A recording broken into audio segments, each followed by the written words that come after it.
ఒకరోజు green field అనే స్కూల్లో పిల్లలు ఆడుతూ నవ్వుతూ ఉన్నారు వాళ్ళ లంచ్ బ్రేక్ సమయంలో.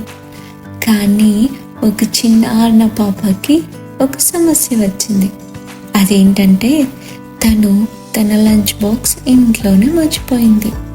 ఆమె ఒంటరిగా బెంచ్పై కూర్చుని ఉంది, బాధతో ఇప్పుడు ఏం తినాలి, ఆకలిగా ఉంది అనేసి. ఆమె దగ్గర ఉంది ఒకే ఒకటి, అదే స్ట్రాబెర్రీ జ్యూస్ బాక్స్. ఆర్న ఇంకా స్ట్రాబెర్రీ జ్యూస్ తాగుదాం స్టార్ట్ చేసింది.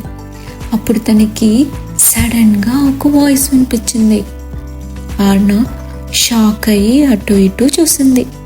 ఇదిగో కిందికి చూడు, నేను ఇక్కడే ఉన్నా అనింది జ్యూస్ బాక్స్. అప్పుడు ఆర్న చాలా ఆశ్చర్యంగా చూసింది. జ్యూస్కి కళ్ళు, నోరు, నవ్వే ముఖం ఎలా వచ్చాయి అని. వాట్, జ్యూస్ బాక్స్ మాట్లాడుతుందా అంది ఆర్న. మాట్లాడే జ్యూస్ బాక్స్లు చాలా అరుదుగా వస్తాయి. నీవు బాధగా ఉన్నావు కదా, నేను నిన్ను నవ్వించడానికి వచ్చానని చెప్పింది జ్యూస్ బాక్స్. ఒక్కసారిగా జ్యూస్ బాక్స్కి కాళ్ళు వచ్చాయి. టేబుల్ మీదకి దూకింది, డాన్స్ చేయడం మొదలుపెట్టింది, ఒక స్టార్ డాన్సర్లా. ఆర్న తన చుట్టూ ఉన్న పిల్లలందరూ నవ్వేశారు. స్కూల్ ప్రిన్సిపల్ కూడా నవ్వుతూ ఉన్నాడు.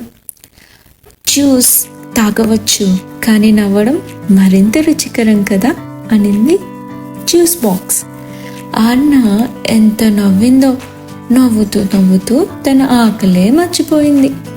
లంచ్ సమయం ముగిసిన తర్వాత జ్యూస్ బాక్స్ ఒక చిరునవ్వుతో చేతులూపుతూ పింక్ మిస్లోకి మాయమైపోయింది. అప్పటి నుంచి స్కూల్లో ఎవరికైనా బాధగా అనిపిస్తే కొత్త జ్యూస్ బాక్స్ ఒకటి కనిపించేది. ఎందుకంటే కొన్నిసార్లు మనం వెతుకుతున్న మ్యాజిక్ మన చేతిలోనే ఉంటుంది. So keep smiling, magic is everywhere. Bye.